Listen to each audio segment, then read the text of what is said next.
سب کا یہی حال تھا. یہ حیرت ہوگی لوگوں کو سن کے. عبداللہ ابن عباس رضی اللہ عنہما وفات سے پہلے تک اپنی 2 بیویوں کے درمیان سوتے تھے. یہ ساری اسلامی کی تاریخ ہے. سیدنا عمر رضی اللہ عنہ کسی کو دیکھتے تھے تو فرماتے تھے کہ کیا خیال ہے، یا تو نامرد ہو یا فاسق ہو، دونوں میں سے ایک تو چیز ہے کہ شدید گناہگار ہو اللہ کے، اور یا پھر تم نامرد ہو، ورنہ تمہارا جوانی کی عمر میں عورت کے بغیر گزارا کیسے ہوتا ہے. یہ سارا اسی معاشرے کا ہے. رضی اللہ عنہ وفات سے پہلے تک اپنی 2 بیویوں کے درمیان سوتے تھے. یہ ساری اسلامی کی تاریخ ہے.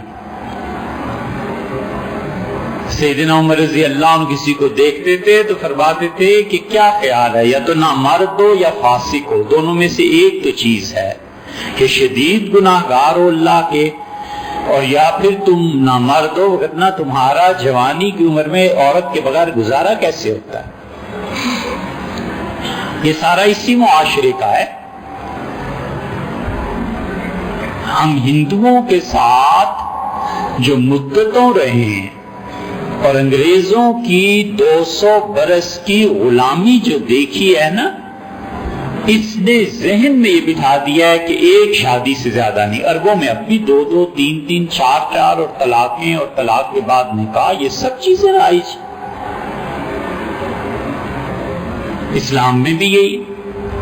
اس بات پہ بیٹھ کے بات کرنے لگ جائیں تو اگلا دن آ جائے. عبداللہ ابن مسعود رضی اللہ عنہ نے کہا کہ مجھے 100% یقین سے معلوم ہو کہ کل صبح میں نے مر جانا ہے، تو جو اس سے پہلی آج کی رات ہے نا، یہ بھی میں بیوی کے بغیر پسند نہیں کرتا. بیوی صرف ایک مقصد کے لیے تھوڑی ہے. زندگی میں 1000 چیزیں ہوتی ہیں. آدمی کو گفتگو کرنی ہوتی ہے، بات چیت کرنی ہوتی ہے، اپنے مسائل پہ بات کرنی ہوتی ہے. کبھی کبھی جی گھبراتا ہے، وحشت ہوتی ہے، کبھی جی چاہتا ہے آدمی باہر چلا جائے، کسی کے ساتھ جا کے دل کی بات کر سکے. شام کو لوگ کھانا کھانے چلے جاتے ہیں، تفریح کرنے چلے جاتے ہیں. یہ سب انسانی زندگی کا حصہ ہے.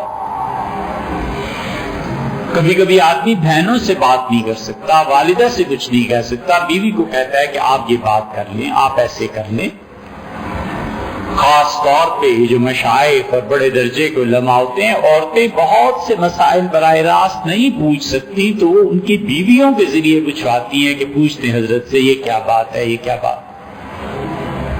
یہ ساری مصلحتیں ہمارے دور میں بہت بڑی تباہیوں میں سے ایک یہ ہے کہ جو آپ نے فرمایا ہے کہ وسائل موجود ہوں تو بیوی کو دوسری شادی کے لیے کیسے آمادہ کیا جائے. صاف بات کر لی جائے کہ نہیں گزارا ہوتا. آپ اجازت دیں، اگر اللہ نے اسباب اور وسائل رکھے ہوں، دوسری جگہ دوسری بیوی کو بسا لے، لیکن چوری چھپے یہ نہ کرے.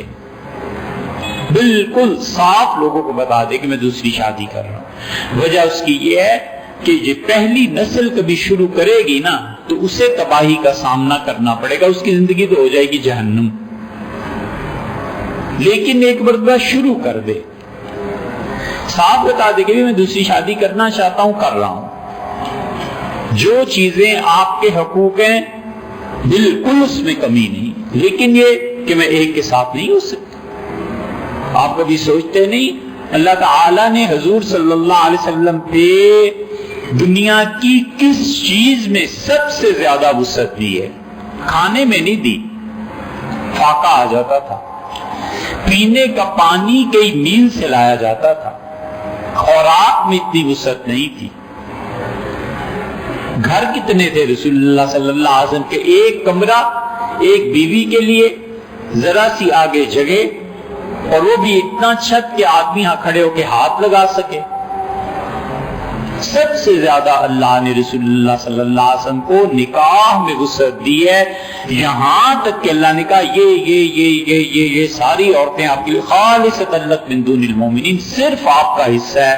آپ کی امت کو بھی ہم اس میں جنس میں شادی میں نکاح میں اتنی سہولت نہیں دے رہے جتنی آپ کو دے رہے. یہ سب چیزیں یہ جو آپ نے تحریر فرمایا کہ باندھی رکھ لے، تو باندھیوں کے تو اب شرعن بننے کی کوئی صورت رہی نہیں. لیکن یہ آپ نے ایسا مسئلہ چھیڑا ہے جو حقیقت میں ایک آدمی کا مسئلہ ہے، مگر نہیں ہے لوگوں کو سمجھ ہی نہیں آتا. یہ بنو امیہ میں مروان ایک شہزادہ گزرا ہے، اس کے باپ نے کہا کہ میری سلطنت میں ظلم نہیں ہونا چاہیے بیٹے، ظلم اگر ہوا نا تو اللہ کو تم نے جواب دینا ہے، میں تمہارے حوالے کر رہا ہوں. اسے کہا ابا ایک کام کر دیں. اس کا کیا چاہیے؟ باندیاں آتی تھی نا بکنے کے لیے.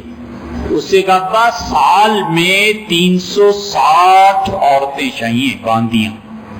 اس کا پرواہ نہیں بیٹے. مرنے سے پہلے کہنے لگا کہ بڑھاپے تک کوئی ایک فیصلہ ایسا نہیں ہے جو میں نے ظلم پہ مبنی کیا اور مجھے ڈر ہو کہ اللہ مجھ سے پوچھے گا. ایک رات میری زندگی میں ایسی نہیں ہے جب میں نے تہجد نہ پڑھی ہو. میری فجر کی ایک نماز زندگی میں ایسی نہیں ہے جس کی تکبیر اولیٰ میں میں شریک نہ ہوا ہوں. اور میری کوئی رات بڑھاپے تک ایسی نہیں ہے جب میرے لیے ایک نئی لڑکی نہ ہو. اس نے کہا نہیں ہوتا صبر، اب کیا کروں؟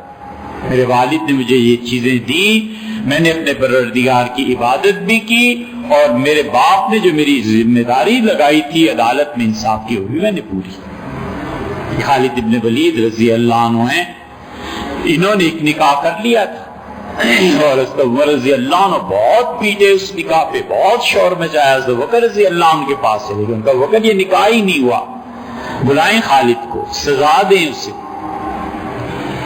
حضرت بکر رضی اللہ عنہ سنتے رہے. پھر حضرت عمر رضی اللہ عنہ بہت زیادہ انہوں نے احتجاج کیا. انہوں نے کہا حضرت یہ نکاح ہی نہیں ہوا، آپ کیا کرتے ہیں، بلائیں خالد کو. حضرت بکر رضی اللہ عنہ نے بس ایک جملہ کہا خالد صلی اللہ نے اس تلوار کو نیام سے نکالا ہے، ابو بکر جیتے جی اس تلوار کو نیام میں واپس نہیں لائے گا. بس چپ ہو گئے.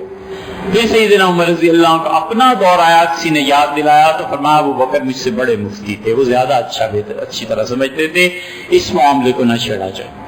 یہ سب چیزیں سیدنا عمر رضی اللہ عنہ کے دور میں لڑکیاں اشعار پڑھتی تھی اپنے محبوب کے لیے، اور سیدنا عمر رضی اللہ عنہ کہتے تھے کہ دیکھو اس کے شوہر کو واپس بلاؤ. حضرت عمر رضی اللہ عنہ گئے، ایک مرتبہ گشت کر رہے تھے، تو اس نے کہا کہ اگر خدا کا اور امیر المومنین کا خوف نہ ہوتا تو اتنی طویل جدائی، یہ پلنگ جو ہے نا میری چارپائی، اس سے آواز آتی چولوں کی تو پھر لوگوں کو پتا چلتا. کہہ دیا اس سے جو کچھ کہنا تھا. سیدنا عمر رضی اللہ عنہ چپ ہو گئے اور آگے کہا کہ فوج کا کتنا عرصہ ہے؟ انہوں نے کہا جی 4 مہینے کی چھٹی ہوتی ہے، 4 مہینے میں آنے میں لگتے ہیں، 4 مہینے جانے میں لگتے ہیں. سیدنا عمر رضی اللہ عنہ کا کم کرو اس کو اور لوگوں کو زیادہ چھٹی. حضرت سعد رضی اللہ عنہ نے کہا کہ امیر المومنین نہیں گزارا ہوتا، تو انہوں نے کہا کہ سعد ایسے کرو میدان جنگ کے قریب شہر اپنے بسا لو تو میں اس کی اجازت دے دیتا ہوں. کوفہ بسایا گیا، اسی وجہ سے کوفہ بسایا گیا کہ فوجیوں کو مدینہ منورہ تک سفر نہ کرنا پڑے، حرمین شریفین تک. یہ کوئی معمولی باتیں ہیں؟ یہ سب کی سب انسانی زندگی کے حقائق ہیں.